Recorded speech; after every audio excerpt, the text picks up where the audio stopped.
and lifestyle. Ito ang MBC TV Network News. Una sa Pilipinas, una sa Pilipino.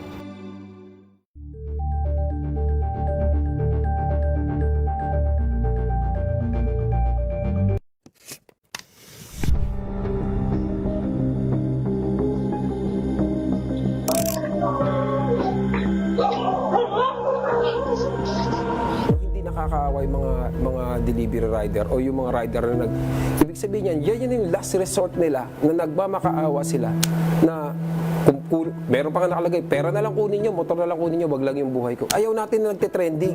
No? Actually, nagte-trending kung hindi, ayaw natin may nadidikit. Wow, ang saya. Isang barangay na labada, puro mancha pa. Goodbye, pahinga. Mommy, isang laba lang yan sa Pride Bar Blue. May powerful stain-away enzymes na malupit sa dunit mansya. At di masakit sa kamay. Isang laba lang yan. Hello, pahinga. Hello, Pride Bar Blue. ACS. Ang galing-galing mo. Smart dishwashing paste ko. Pritong ulam na masebo, plato o kaldero.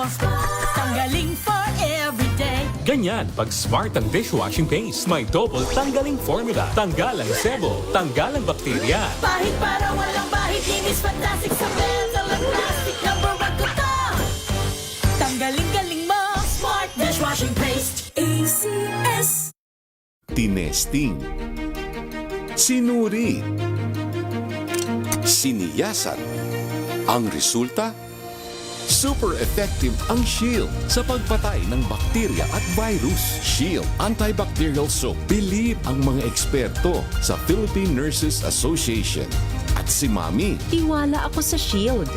Shield Antibacterial Soap. Napatunayang mabisa. Ang mga nurse, tiwala. ACS. May nagbago. May arte. May budget. Akala nyo lang yon. So solid. White rose papaya, wow, white rose. White rose papaya, wow, white rose. White rose papaya. May glow up with a white rose papaya. White Rose Papaya. May puti power times 2 kasi may papaya at niacinamide. May shea butter and tea tree oil pa. Kutis sulit ang glow up. Glow up with a white rose papaya. White Rose Papaya. Kutis sulit ang glow up. ACS.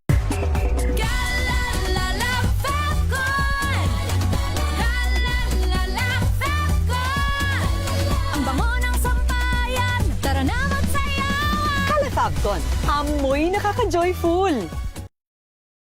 Hola a todos! Saludos de Madrid, España. Ako nga pala si Hilal Baracin, 45 years old, isang negosyante at ito ang aking kwentong MX3. Iba yung trabaho namin as overseas Filipino workers dito sa Europa. Doon pumapasok yung benefits ng paggamit ng MX3. Ang MX3 capsule na to ay gawang Pilipino, nakaka-proud. Mabibili niyo to dito sa Madrid. Arriba MX3! Dito ako bilib! Mahalagang paalala, ang MX3 capsule ay hindi gamot at hindi dapat gamiting panggamot sa anumang uri ng sakit.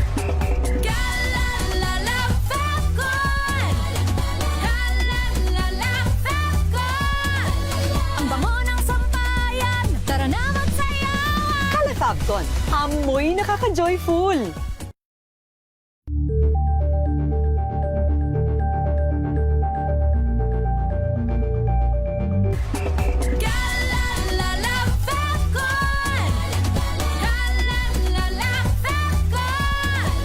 Ang bango ng sampayan. Tara na magsayawan. Calefacton, amoy nakaka-joyful.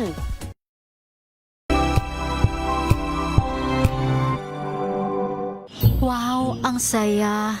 Isang barangay na labada, puro mancha pa. Goodbye, pahinga. Mommy, isang laba lang yan sa Pride Bar Blue. May powerful stain-away enzymes na malupit sa dunit mansya. At di masakit sa kamay. Isang laba lang yan. Hello, pahinga. Hello, Pride Bar Blue. ACS. Maulan man, no worries na amoy kulong ang damit. Charm, Fab, Car, bangong kumaka-bloom. Tanggal amoy kulong sa bango ng charm. Kaya gamit ko, Charm Fabcon with Bloom Fresh technology kills 99.9% of kulob-causing bacteria. May aroma burst pa of thousands of flowers and berries. Ang sampay sa loob, no amoy kulob. Kumakablaw sa Charm! Charm Fabcon. ACS. Hello, Washi! Laundry day na naman! Yay! Anong meron? Mancha ng chocolate, putik, may libag pa. Kaya natin yan!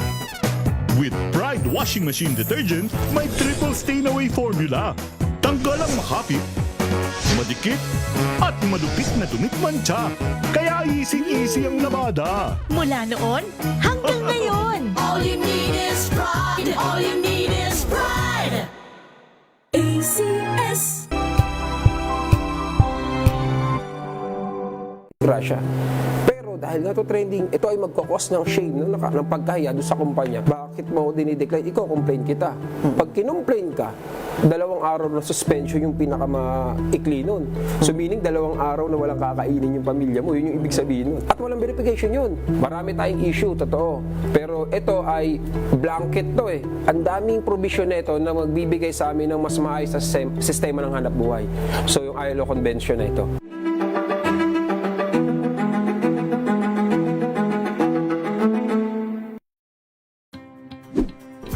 Check na araw mga health checkers. Ang mabuting balita ng ating Panginoon. Kasama pa rin ang ating mga eksperto.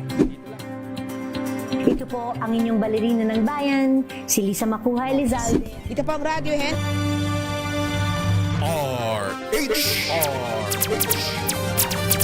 Good morning Pilipinas, ang ating oras 11:06. Talaga ang panahon ngayon, lalo na kapag kalusugan ang pinag-uusapan. Dapat talaga galing sa totoong eksperto. In short, totoong doktor. Makinig, manood at i-follow na ang DZRH, ang galing mo Dok, kasama si Dr. Ruby Roses.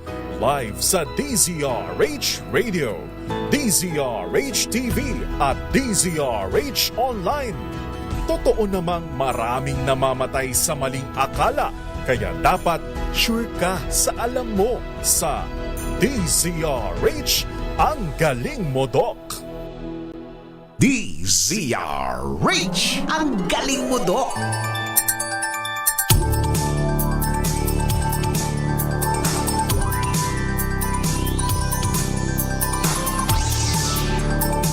Good morning po at welcome sa ating programa. Ito po ang Ang Galing Mo Doc live dito po sa DZRH Radio at DZRH News Television. Sitting in po muna kay Doc Ruby Ruth Roses. Ako po si Miss O, Miss Karen Oyong. Sana po ay isang masaya at talaga namang malusog na Sunday ang inyo pong ini-enjoy ngayon. Long weekend pa rin po. Ayan. So kung nasa man po kayo naroroon, I hope you're enjoying your long weekend. At syempre sa mga nanonood at nakikinig naman po, tamang-tama dahil ngayong pong umaga ay meron po tayong pag-uusapan na napaka-importante po para tayo po ay mabuhay at iyan po ay ang paghinga. Diba?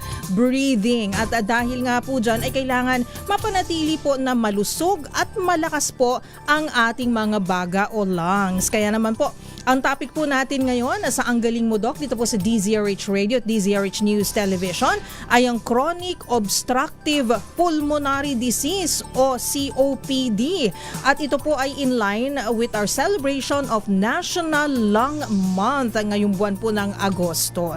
So tama-tama po tatanungin natin ang ating eksperto tungkol po dito sa COPD o yung Chronic Obstructive Pulmonary Disease. Bakit napaka-common o napakakaraniwan po nito sa ating mga kababayan? Di po ba? At dahil nga po ang buwan ng Agosto ay National Lung Month na naaayon sa Proclamation number 1761 na ang layunin ay isulong ang kalusugan ng ating mga baga upang masigurong maayos na paghinga. Sa ilalim din po ng tema na baga ko, alagaan ko Breathe Freely, Live Healthy, nais nating bigyang halaga ang tamang nutrisyon, pag-aalaga, pagkuha po ng chest x-ray at ang regular na pagpapatingin sa doktor upang masigurong kalusugan ng ating mga baga. Ngayong umaga pag-usapan natin ang isa sa mga pinakakaraniwang sakit sa baga na dumadapo sa ating mga kababayan at iyan po ay ang Chronic Obstructive Pulmonary Disease o COPD. At para po i-discuss yan, makakasama po natin ngayon ang ating ekspertong panauhin. Ang kanya pong medical school, nag-graduate po siya sa UER MMMC noong 2023, batang-bata. 2003 po. Residency niya po in internal medicine sa Medical City noong 2008. Nag-fellowship din po siya in pulmonary medicine sa Philippine General Hospital noong 2010. At naging chief fellow po siya noong mga panahon po na yon. At ito, Most Outstanding Fellow in Training, Philippine College of Chest Physicians, 2010. Past President, Philippine College of Chest Physicians, Southern Tagalog Chapter, noong 2017 to 2019. Past President din po siya ng San Pablo City Medical Society noong 2018 hanggang 2019. And the PMA Most Outstanding Physician, 2021 sa San Pablo City Medical Society. O diba talaga namang eksperto, tama-tama at talaga namang siyang ating kinuha na maging panauhin ngayon. And the pulmonary consultant po siya sa SPC Medical Center, Community General Hospital at San Pablo Doctor Hospital. Ayan. So pakilala na po natin siya. Siya po si Dr. Leandro Masanga Jr. Hi, Doc Leandro. Magandang umaga po. Hello, magandang umaga, Miss Karen. Ayan po, si Doc ay joining us via Zoom pero wala ka bang video, Doc? O okay lang sa inyo na audio muna? Nawala yata siya. Ano ba to? Sige po. Ayan. Okay. Para makita namin ang inyong gandang lalaki. Ayun, try natin ulit. Ayun, pero, start the video. Yeah, ayun. Yeah. Hello, Doc. Good morning po. Good morning. Ayan, Doc. Also, of course, joining us, si Doc Ruby Roses, ang host po. Mamaya ito turn over ko po sa kanya yung anchor seat, ano? Hi, Doc Ruby. Nakaabot ka. Good morning, Doctor. Hi, good morning. Buti nga. Buti walang traffic. Galing isang event. May prior event kasi buti nakahabol. O sige po, bago po natin na simulan po ang ating talakayan tungkol po sa tinatawag na COPD, which is very common, ano, Doc Leandro. Can you tell us muna po, introduce to us, ano po ba yung baga, yung lungs po natin? Bakit po kailangan na alagaan po natin ito? Ano po ba yung pangunahing function o tungkulin ng ating mga baga when in relation to our breathing o ang ating paghinga? Yes. So, yan, Miss Karen. So, ang baga ay bahagi ng respiratory system. So, ito ay, kasama nito yung airways or respiratory tract o yung tubo na dinadaanan ng hangin mula sa bibig o ilong patungo sa baga. So, aside from the lungs o baga, may airways din tayo. So, katulong ng diaphragm muscles natin, in charge sila sa proseso ng ating paghinga. Ngayon, yung paghinga naman, mahalaga yung paghinga kasi ito rin yung paraan ng pagpasok ng oxygen mula sa hangin sa kapaligiran hanggang sa ating baga. So sa baga naman, nandun yung mga air sacs o ito ay parang mga maliliit na lobo. At doon pumapasok at mahalo ang oxygen sa ating dugo, kapalit ng carbon dioxide palabas. So pag pumasok yung oxygen sa dugo, dadaloy ito sa buong katawan natin. So kasi nga itong air sacs na ito ay manipis para makatagos yung oxygen, manipis nga ito at mabilis itong mapilas o mapunit especially kapag na-expose sa mga mapanganib na chemical from the environment. So kaya kailangan talaga nating alagaan ito. So isa pa, yung oxygen na pumunta sa buong katawan natin, importante ito sa pag-generate ng energy na ginagamit sa iba't ibang parte ng katawan gaya ng utak, ng puso at saka muscles natin.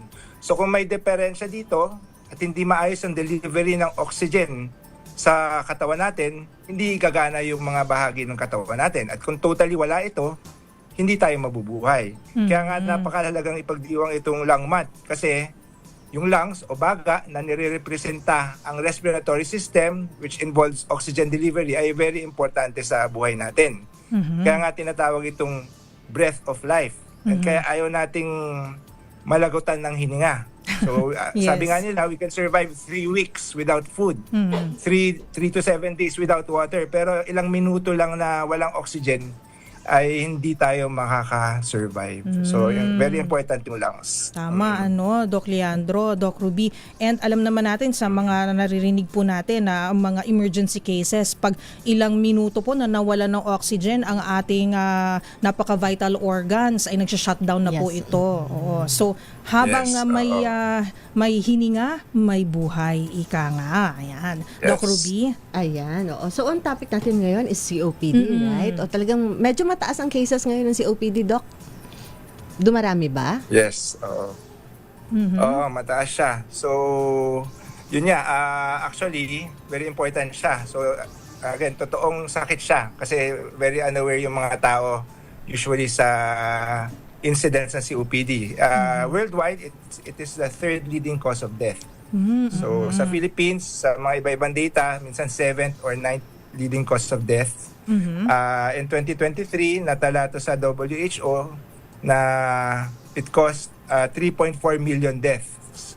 And it represents 6% yung overall sanhi ng pagkamatay sa buong mundo. Currently, sa buong mundo, we have 100 million COPD cases. Unfortunately, yung mga pagkamatay nito usually less than 70 years old, so premature. And very common to sa low and middle income countries. So dito nga sa atin, may pananaliksik nung 2011 para isalamin yung nangyayari sa bansa. Nag-screen sila ng more than 1,000 patients sa isang probinsya. Napansin nila, natuklasan nila 20% may COPD. So 1 out of 5 Filipinos can actually have COPD. Unfortunately, mga kalahati lang. Nag-range siya sa mga 50 to 80% lang ang nadadiagnose. At ang mga common cause nito, natuklasan nila sa Pilipinas, sa ibang bansa, smoking. Naku. Pero dito sa Pilipinas, very important din yung mga nagsusunog ng kahoy, at saka yung mga exposed sa farming, more than 40 years old, at saka yung mga pasyenteng nagkaroon na ng tuberculosis. Oh. So very common siya. Present danger siya. Opo.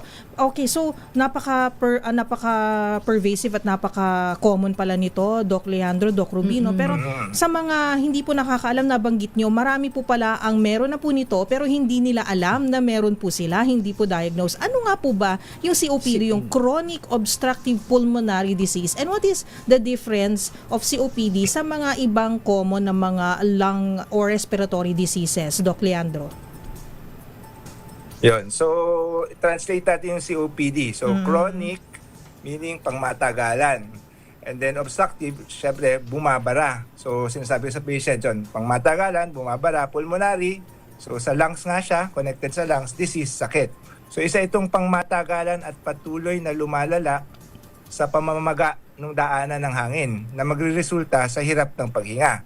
So, ang estado nito ay pamamaga dahil sa mga mapanganib na chemical na nalanghap ng mahabang panahon. Umahantong ito sa dalawang entity, yung emphysema o yung pagkasira ng mga o pagkakapunit ng mga maliliit na lobo sa baga. Kapag nangyari ito, kakaunti na yung kabuuang lugar kung saan dadaos yung oxygen papunta sa dugo. Meron ding bronchitis o yung pagkipot o pagkapal ng daanan ng hangin. So, ang tubo na ito, napupulo rin ng plema, so magdudulot din ng kakulangan ng daloy ng hangin papuntang baga. So, ang sakit nito, irreversible. Hindi kaya ng hika. Pwede siyang manumbalik sa normal, in-between episodes ng hika. Ang COPD naman, pag nangyari ito, permanente na rin siya. Hala, nakakalungkot naman Medyo yan. nakakatakot. At nakakatakot. Lalo mataas kamo ang kaso dito sa Pilipinas, hindi ba, Doc? Oo. Now, Doc, nabanggit nyo kanina na it's very common now in the Philippines at mas marami dito ang underdiagnosed. Kumbaga, no, hindi na-diagnose kasi hindi naman talaga tayo na malimit magpatingin. At isa yung sa cause or risk factor is smoking. Yes. Right? So, is this true for sa buong mundo or most common talaga ang smoking in the Philippines only? Sa buong mundo, talagang very common yung smoking. Although sa mga high-income countries, siya yung mostly primary cause. So usually mga 70%. Unlike sa Philippines, may mix siya. So mga 40% or 30 to 50% smoking, but especially in rural areas sa mga probinsya, very prone pa rin tayo sa indoor pollution. Ito yung mga paggamit ng mga sinusunog na kahoy pag nagluluto sa bahay. Again, importante rin yung exposure natin sa mga chemicals sa habang nagfa-farming, and other causes also yung mga occupational exposure. So common naman to sa lahat. So occupational exposure, yung mga exposure sa mga factory na expose tayo sa iba-ibang chemical, iba-ibang dust, iba-ibang usok. Wag rin natin kakalimutan, syempre, yung usong-uso ngayon, yung vaping, di ba? So same rin yung risk factors niya, isang mahabang usapan din yan, pero same rin ang risk factors dan as cigarette smoking. And ayun. So, Kaya kung muna tanong, Doc, kasi di ba marami tayong kakilala na nag-yoyosi. And of course, Okay. meron tayong secondhand smoking. Gaano kataas ang ating risk na magkaroon ng COPD from secondhand smoking? smoke. Oo.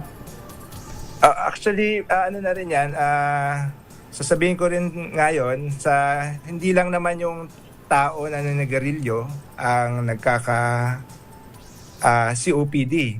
In fact, even yung mga exposed sa secondhand smoke ay pareho rin yung risk ng pagkakaroon ng COPD. May mga iba-ibang pagsusuri, ganun din, more than 2 times din yung risk nila of having COPD compared to normal na mga pasyente o mga tao. Ang secondhand smoking, bukod sa COPD, kagaya ng paninigarilyo, exposed din sila sa same risk, hindi lang COPD, kagaya ng cancer, sakit sa puso, stroke. So marami siyang, ang secondhand smoking ay harmful din. Kaya tigilan na ang paninigarilyo dahil nakakadamay din sa ibang tao. Ayan, siguro po, napaka-interesting po ng ating topic, Doc Leandro and Doc Rubino, pero mag-commercial break po muna tayo. At sa ating pagbabalik, pagpapatuloy po natin ang ating diskusyon with Doc Ruby, dito na po sa ating anchor seat. Ang ating topic ay Chronic Obstructive Pulmonary Disease, o COPD, in line po with National Lung Month this August 2026. So po kayo nga alis dyan. Ang ating oras, 11:21. This time check. Sa lahat ng bagay, simula pa lang, siguraduhing max protection na. Kasi pag kulang ang proteksyon, baka madaling masira. Sa ngipin, dapat may max protection din. Max sa halaga ng Unique Toothpaste. With Max Protect Formula, help stop cavities before they start, while keeping breath fresh. Try Unique Maximum Fluoride Protection para max alaga, max protektado. ACS.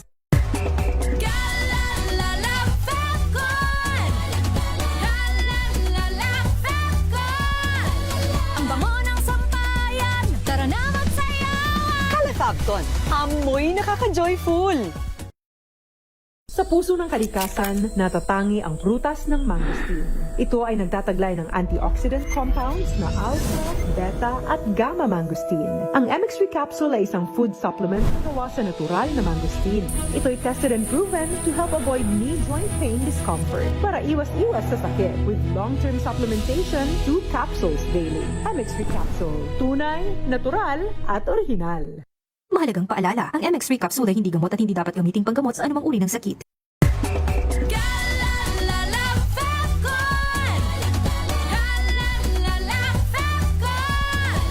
Ang bango ng sampayan, tara na magsayawan. Calafabcon, amoy nakaka-joyful! Kia ora, my name is Tyron Victa and I'm an operating theatre nurse here in Christchurch, New Zealand.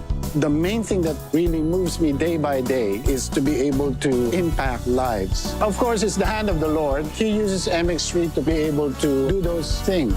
I attribute it to, of course, the antioxidant factors of MX3. And of course, healthy diet and just keeping fit. MX3, dito ako believe. Mahalagang paalala, ang MX3 capsule ay hindi gamot at hindi dapat gamiting panggamot sa anumang uri ng sakit.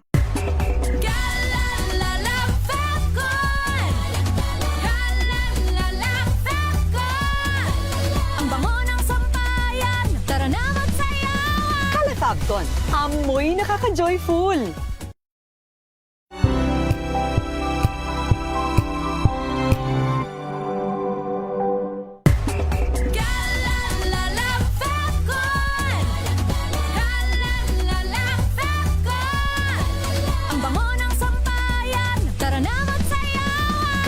Fabton, amoy nakaka-joyful.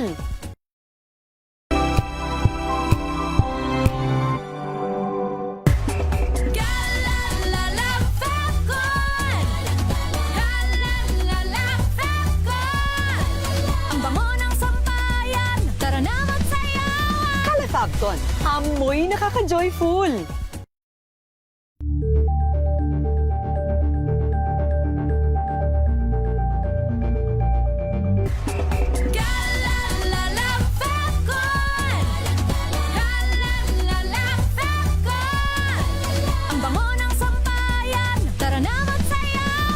Fabton, amoy nakaka-joyful.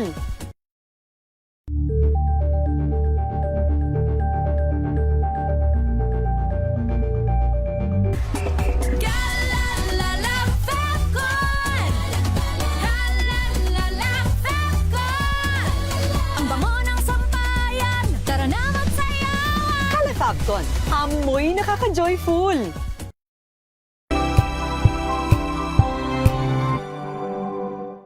Maagang balitaan, maagang usapan sa mga issue at balita. Kasama si Kuya Angelo Palmones sa Magandang Umaga Pilipinas. Mula Lunes hanggang Biyernes.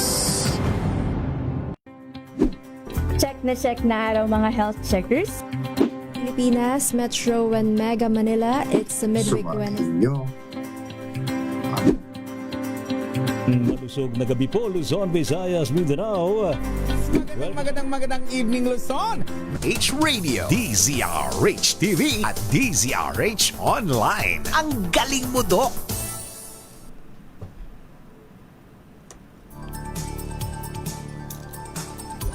At nagbabalik po tayo sa ating programa. Ang galing mo, Doc. Kasama niyo pa rin po ako, Dr. Ruby Rosas at si Doc Andre. Si Andre who actually Brad Kuhuto sa New Lambda. Doc. Morning. Hello, sis. Hello to our New Lambda sisters and brothers.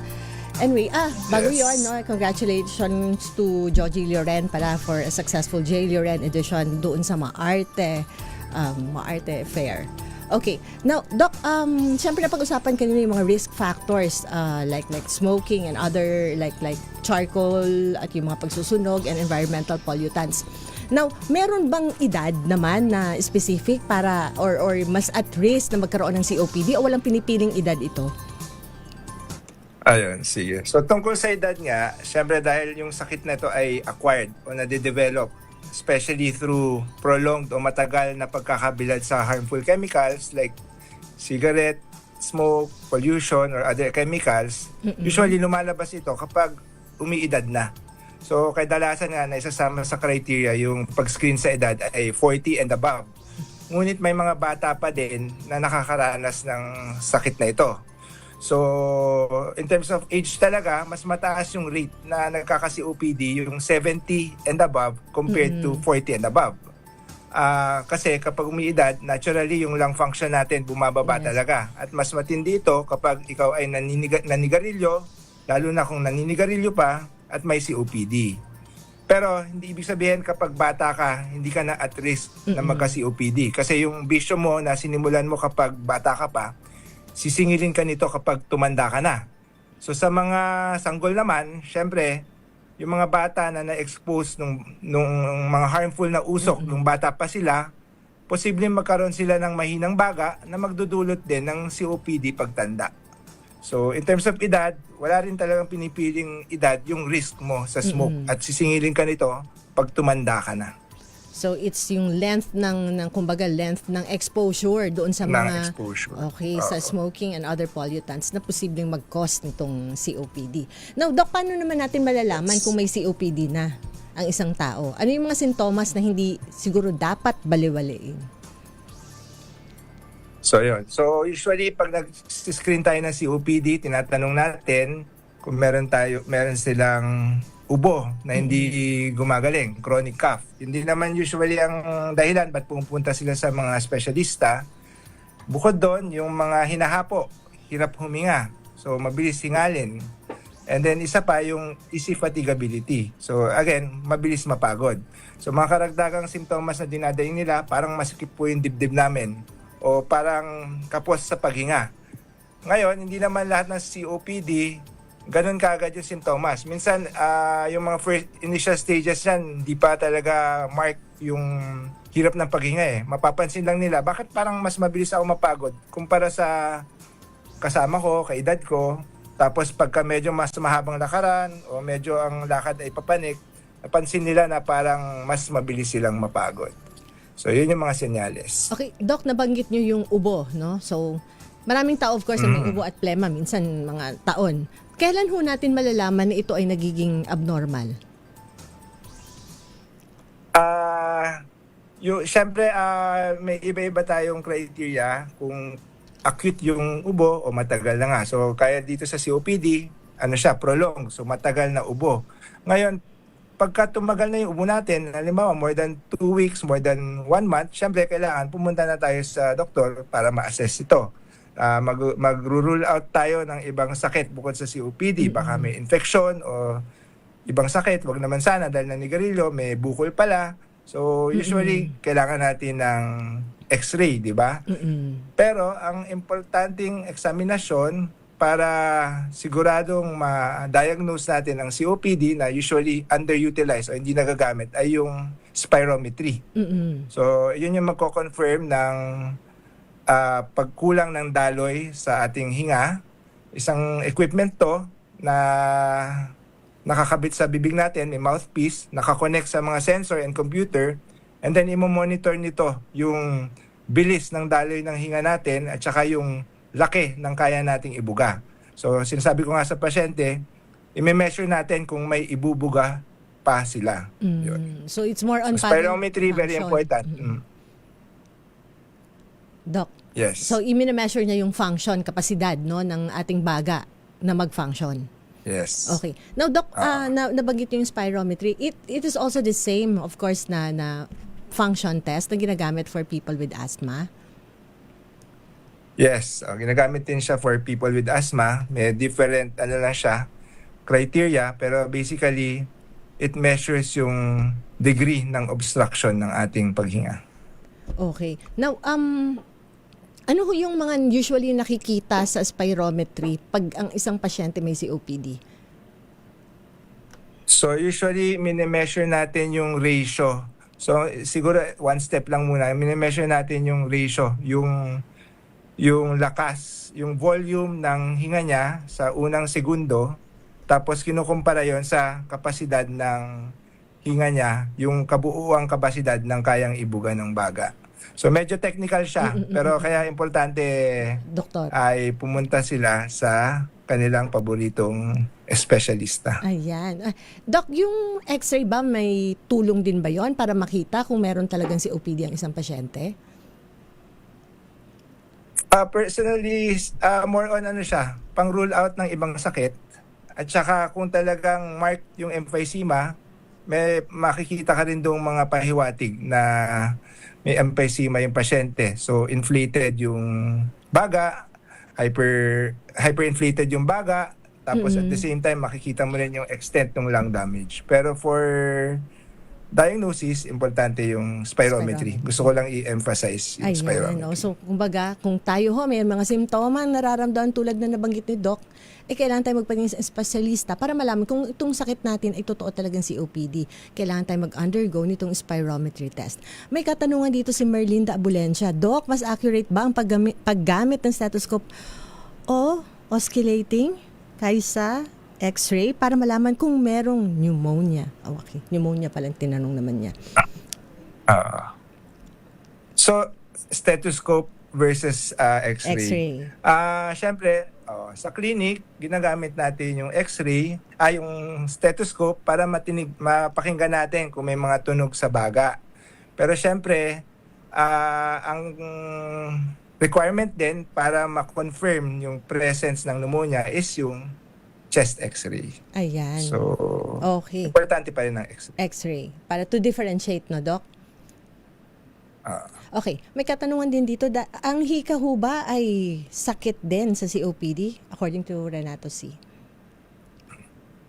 So, ang hika at COPD, ang similarity nila is yung pareho silang obstructive lung disease. So, pareho silang may pagkipot sa paghinga. Ngayon, ang pinakaiba nila, una, ang COPD ay dahil sa ang sanhi niya ay dahil doon sa mga nabanggit natin sa pagkakalanghap sa mga harmful chemicals, smoke, pollution. Ang asthma usually nagsisimula yan habang bata pa tayo. Usually hereditary rin. Usually dahil din sa mga exposure to triggers pero hindi necessarily sigarilyo. At the same time, yung asthma reversible siya. Yung degree ng obstruction sa daanan ng hangin with proper medication, pwede siyang bumalik sa normal. Sa COPD, pwede nating paginhawa, mapaluwag yung paghinga, pero yung degree ng obstruction ay permanente na.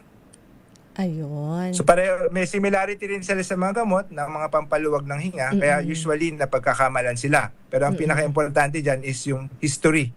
Saan ba nanggaling yung sakit? Nung matanda na lang ba siya nagkaroon ng COPD? Nadigarilyo ba siya dati? May exposure ba siya sa mga harmful chemicals or smoke? Yung isa reversible, yung isa irreversible, parang ganun din, Doc? Yes, oo. Pero ang matagal na uncontrolled asthma, pwede rin magkaroon ng permanenteng pagre-remodel ng daanan ng hangin na later on pwede rin maging chronic or irreversible. So, pwede rin siya magkomplika into an irreversible disease. Ayan. Okay. Doc, base sa inyo, of course, bilang eksperto, kailan ho ba dapat sa tingin nyo magpatingin ng isang tao? Kung base sa simptoma niya? Ano ho yung recommendation so basta ninyo? naman, yes. Yun. Siyempre, kahit anong sintomas, bilang doktor, no, advice natin sa patient, kahit anong sintomas, especially ito, kagaya nito, hirap paghinga, maganda, pumunta agad sa ating doktor. Importante ito para ma-rule out natin ang ibang sakit. Di ba? Hindi lang naman, halimbawa sa hirap paghinga, hindi lang naman baga ang involved. Malay nyo, may sakit pala sa puso.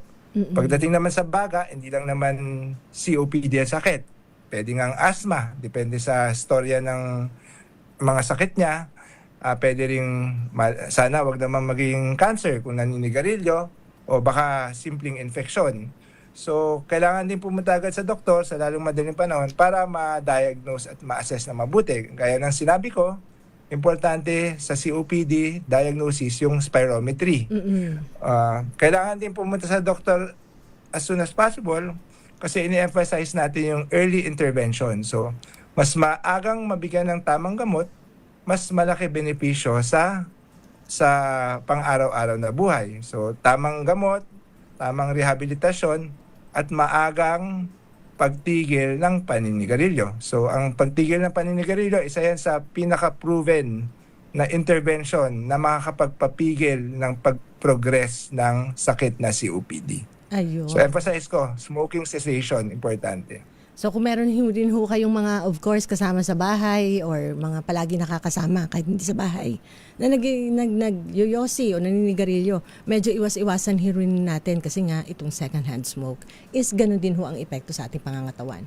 Okay, magbabalik po tayo pagkaraan ng maiksing paalala. Pag-uusapan naman natin kung paano mabubuhay ng maayos sa isang taong diagnosed na may COPD. Ang oras natin ho ngayon ay ganap ng 37 minutes ang nakalipas sa alas 11.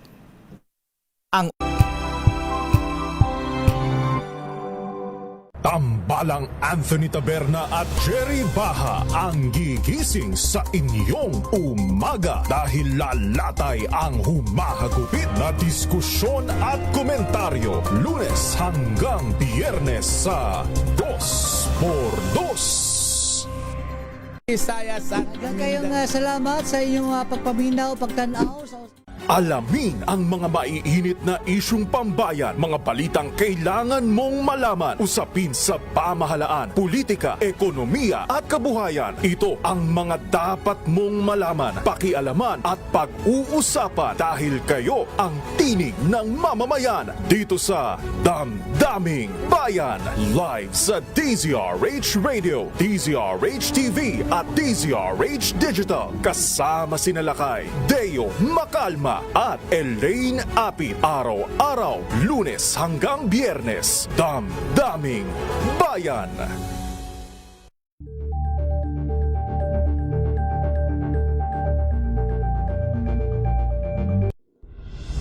Tuloy-tuloy ang pagtulong, tuloy-tuloy ang pagseserbisyo, at tuloy-tuloy ang balitaan kasama si May Binauhan sa Operation Tulong mula Lunes hanggang Biyernes.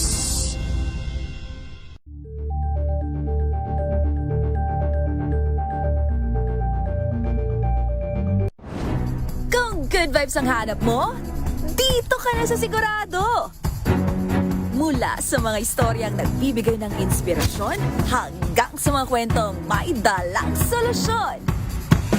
Mga balitang pampagaan, pakiramdam at pampaganda ng araw. Hindi lang ba sa good news, kundi the better news. Mula Lunes hanggang Biyernes, 1:00 ng tanghali sa DZRH TV.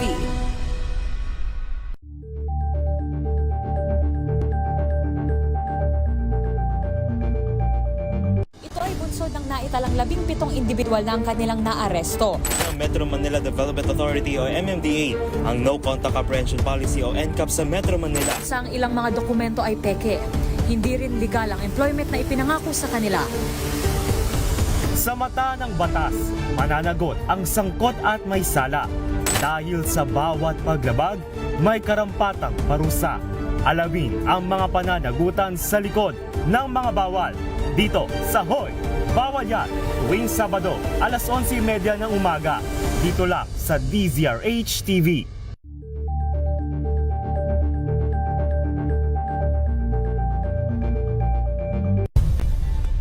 Nagsimula sa pangarap hanggang sa maabot ang tagumpay. Iba't ibang kwento, iba't ibang mukha ng atletang Pilipino. Mas pinatindi, mas pinalakas, at mas pinaaksyon sa Match Point tuwing Sabado, 12:30 ng tanghali sa DZRH TV. Luzon, Visayas at Mindanao. Ang isang oras na balita at talakayan ngayong araw hunang At ito linggo. ang programang Maynila, ito ang Pilipinas. Samahan po ninyo hanggang alas 9. DZRH TV at DZRH Online. Ang galing mo, Dok!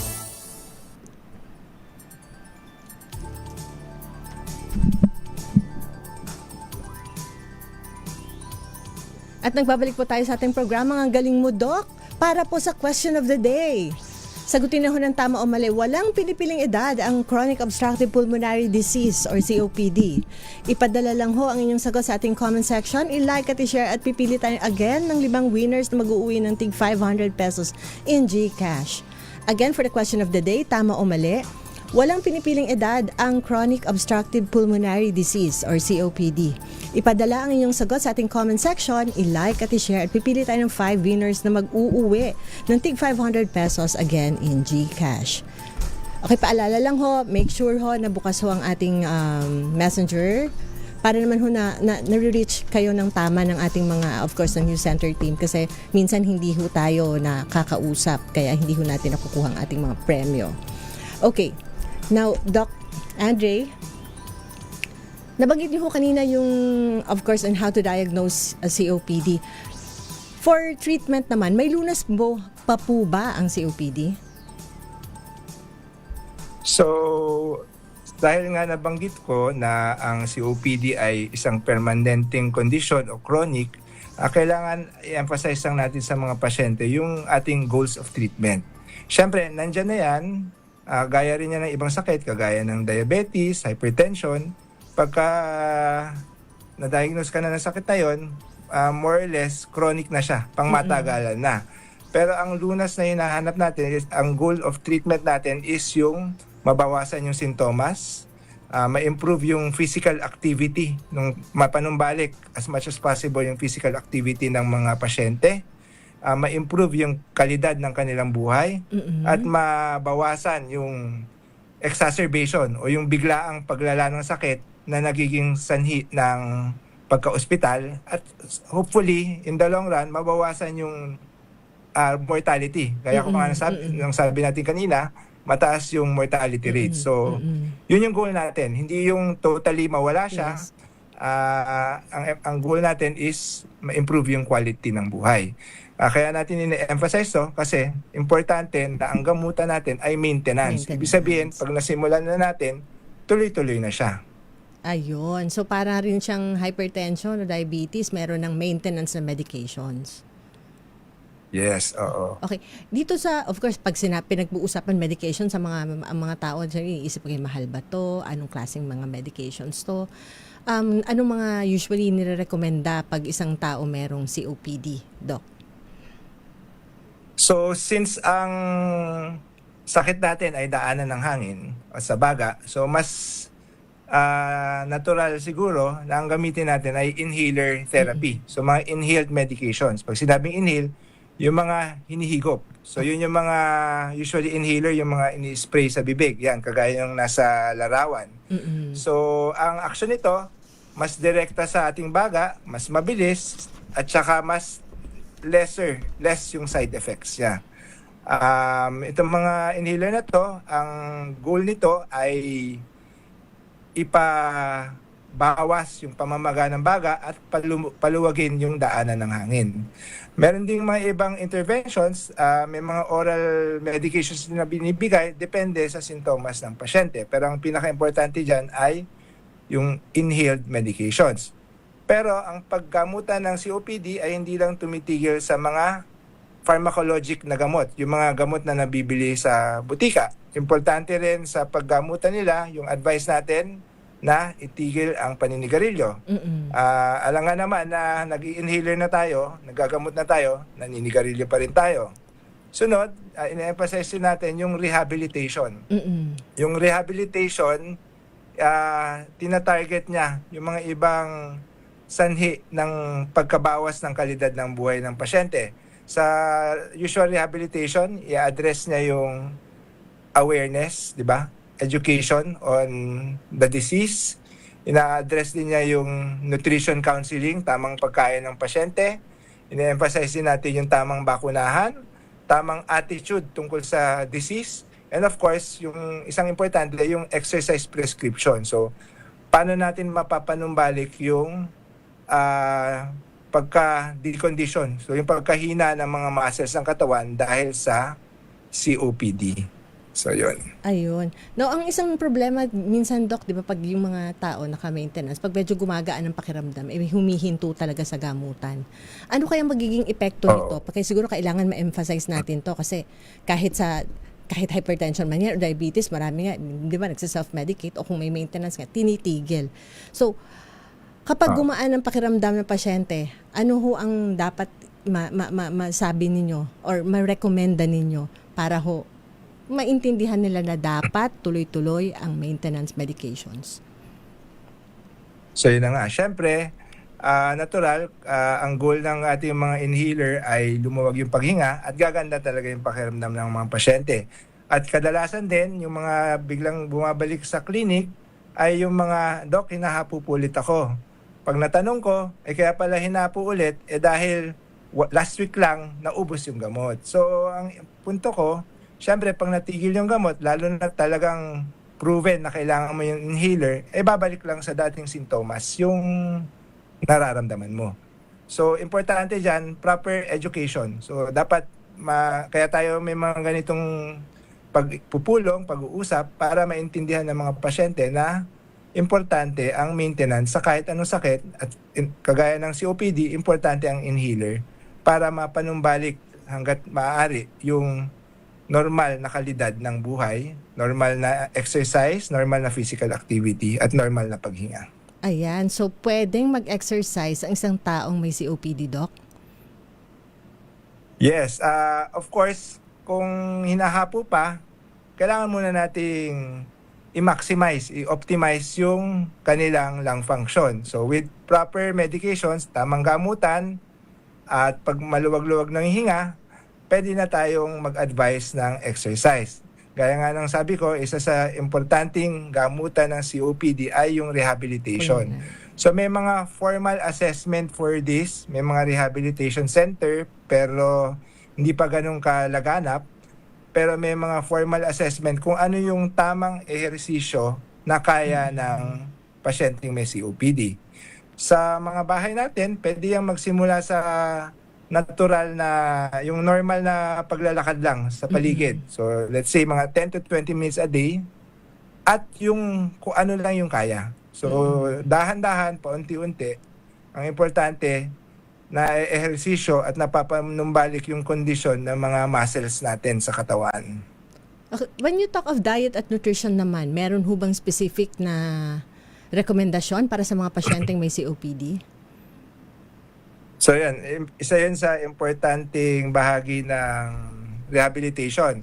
Pero ang goal lang naman ng diet natin usually is para maiwasan yung mga pagkain na mas mahihirapan huminga ang pasyente. So sinasabihan natin sila to avoid yung mga pagkain o mga drinks na nakaka-bloat sa tiyan. So avoid overeating, di ba? Kasi compromise na yung paghinga natin, yung diaphragm natin. Kung marami pa tayong kinakain o nagsosoft drinks pa tayo o kahit yung mga kape na nakakasikmura o yung mga gulay na nakaka-cause ng kabag, so iwasan natin yon. Also, ang importante rin sa atin yung build up ng muscles ng mga pasyente. So ang gusto natin ay mga pagkain mas mataas sa protina kaysa sa carbohydrates. So gulay, mga lean meat, so less yung mga carbohydrates. Ayun. Okay. Now, para naman sa bakuna kasi 'di ba, nire-recommenda ang flu vaccine and yung coccal vaccine. Nire-recommenda din ho ba nito at importante ba to sa mga pasyenteng may COPD? Yes, definitely. Vital din yan sa management natin sa COPD, yung mag-advise ng vaccination sa mga pasyente. So, yung indication for flu and pneumonia, madami yan. Especially kahit basta elderly and may mga comorbidities, may sakit, inire-recommend yan. And definitely included yan ang COPD at included yan ang COPD. Ayaw natin magkasakit at ma-ospital ang mga pasyenteng may COPD kasi mas mahirap silang gumaling, mas matagal silang gumaling, at kapag gumaling sila, based on mga pananaliksik, less na yung mas bumababa na yung nila, overall state of well-being. So pababa yung lung function every time na u-ospital yung mga pasyente.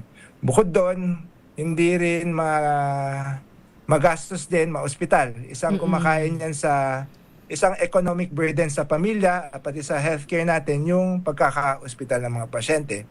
Pwede tayong umabot sa mga ibang studies, kahit sa mga government hospital, pwedeng umabot ng mga 25,000 to 50,000 ang cash out ng pasyente, bukod pa ito sa binibigay ng PhilHealth. Nako, napakahirap naman yan. Okay, magbabalik po tayo ulit pagkaraan lang ng maiksing paalala.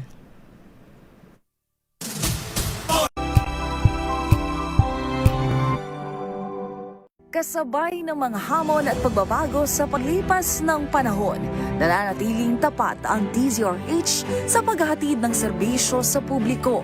Mas pinalawak ang pagpapaabot ng balita at impormasyon, hindi lang sa radyo, kasama na rin ang telebisyon, live streaming at social media para ihatid ang mga kwentong makabuluhan at napapanahon saan ka man naroroon. Mula noon hanggang ngayon, mananatiling kaagapay mo ang DZRH, naninindigan sa paghahatid ng katotohanan at sa paglaban sa patuloy na pagkalat ng disinformasyon at sa pagyakap sa makabagong teknolohiya at sa patuloy na pagsulat ng kasaysayan, mananatiling kasama mo ang DZRH saan ka man sa mundo.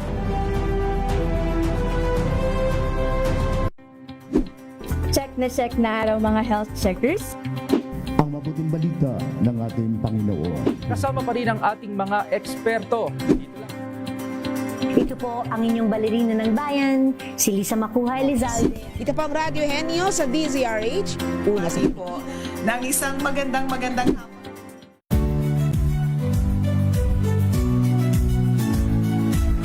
Magandang araw mga kaibigan. Ito po ang inyong balerina ng bayan, si Lisa Makuha Elizalde, na nag-aanyaya sa inyong samahan kami at ang aming mga espesyal na panauhin para sa kalahating oras ng masayang kwentuhan sa aming programang Art to Art, kung saan ang usapang sining at kultura ay para sa lahat. Huwag kaliligtaan, tuwing linggo, alas 3:30 ng hapon, dito lamang sa DZRH Radio, DZRH TV, at via online streaming. Check na raw mga health checkers. Pilipinas, Metro and Mega Manila, it's a midweek Wednesday. Malusog na gabi po, Luzon, Visayas, Mindanao. Magandang evening Luzon, Visayas at Kayong salamat sa inyong pagpaminaw, pagtanaw. Curious ka ba sa maraming bagay? Kami na ang bahala dyan. Aalamin, tutuklasin at bibigyang linaw namin ang mga katanungang bumabagabag sa inyong isipan sa programa kung saan ang bawat sagot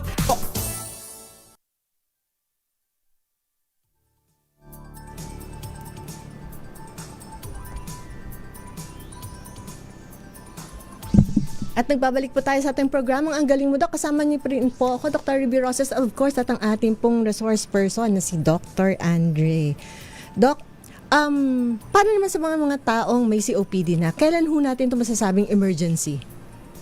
Meron ho ba siyang exacerbation or meron ho ba siyang flare-up?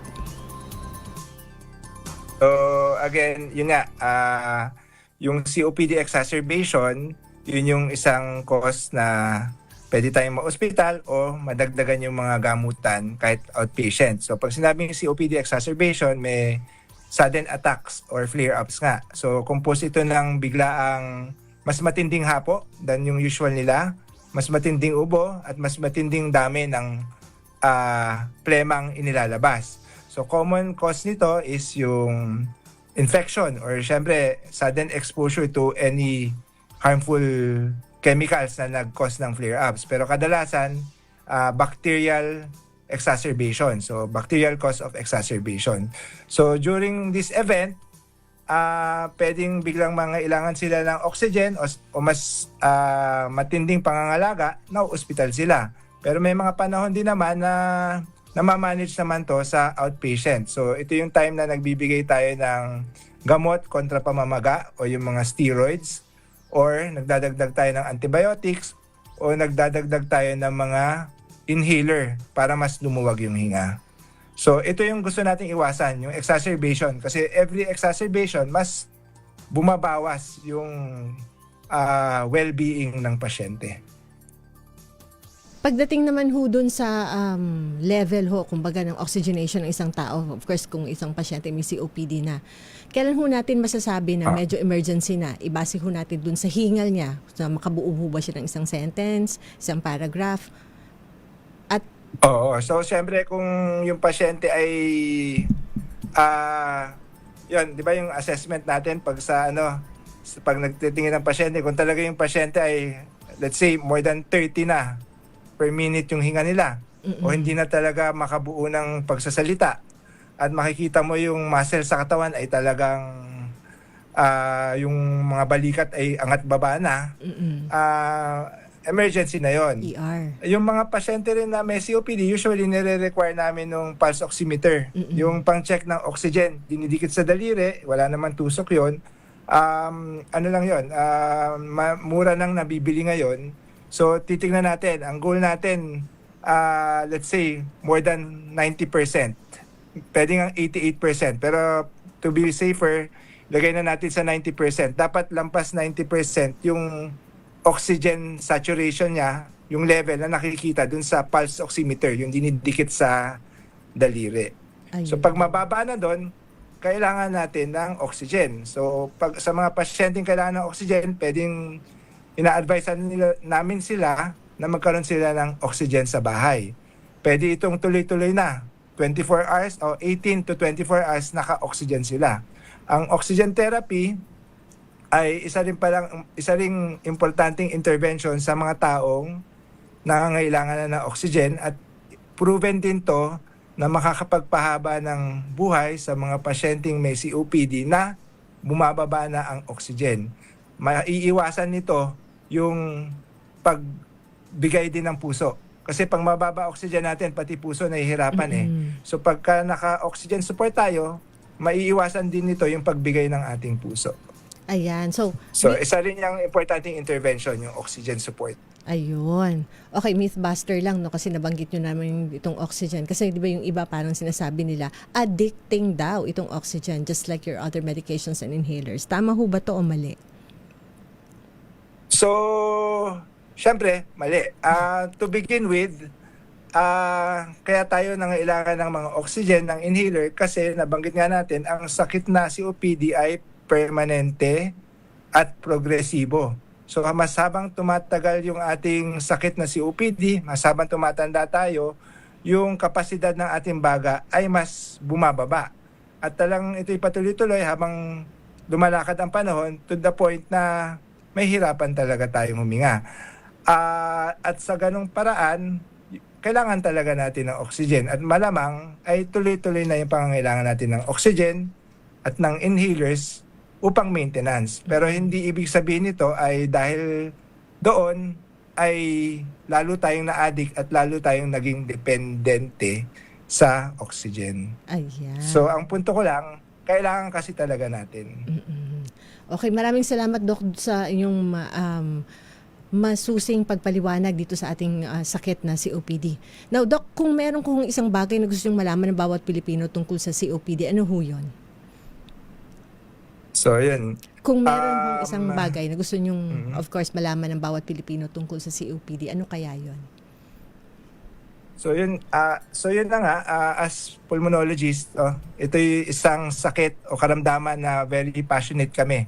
In behalf of my other colleagues na pulmonologists, gusto ko lang i-emphasize ulit na ang COPD ay nandyan, no? Present siya. Isa siyang sakit na importante. It's nasa top 10 disease siya. Isa tong malaking pasanin sa pamilya natin at sa healthcare.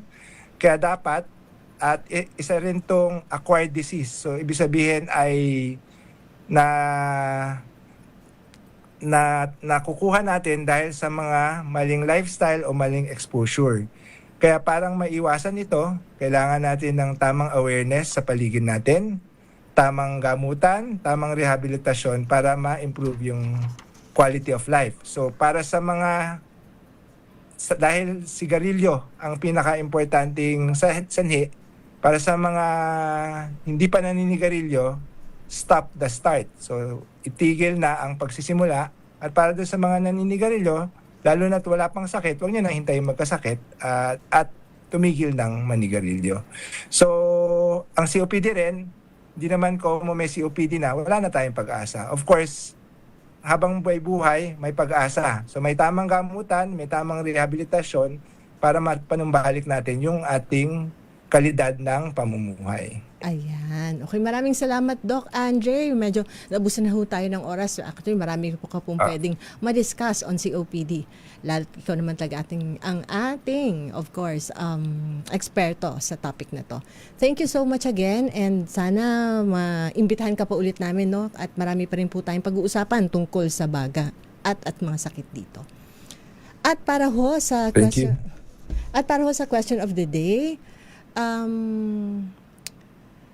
ang kasagutan ho dito is sa katanungan na tama o mali, walang pinipiling edad ang COPD. Ang sagot ho ay tama. Ang winners ho natin si Judith Sapitula, Ira Marie Yumang, Hannah Ire Mabale, Merlinda Abulencia, Gregorio Valdez Jr.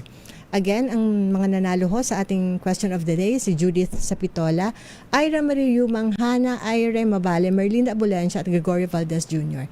Congratulations ho! Hintayin na mensahe ng DZRH News Center kung paano makaklaim ang inyong premyo. Paalala lang ho, panatiling nakabukas ang settings sa inyong FB account upang mapadalhan kayo ng mensahe. Okay, napakaganda ho ng topic ngayong araw, no, COPD. At para ho pala sa mga gustong magpakonsulta at may katanungan tungkol sa kanilang baga, sakit sa baga, lalong-lalo sa COPD, maaari nyo hong puntahan si Doc Andre Doc Andre, saan ho ang clinic natin?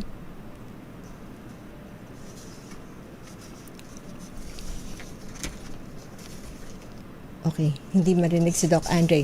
Anyway, ayan, Doc Masanga. So, okay.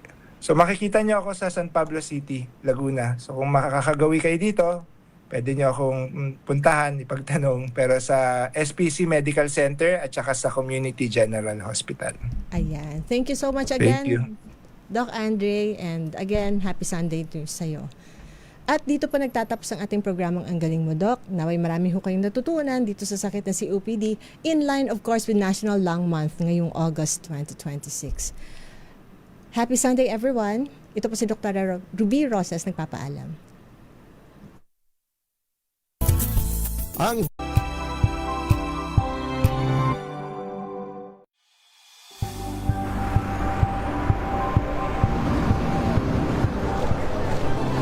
ating mga eksperto. Dito lang sa Expert Opinion.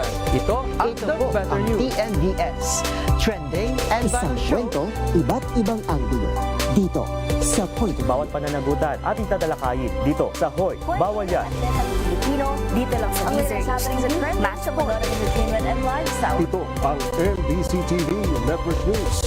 Una sa Pilipinas, una sa Pilipino.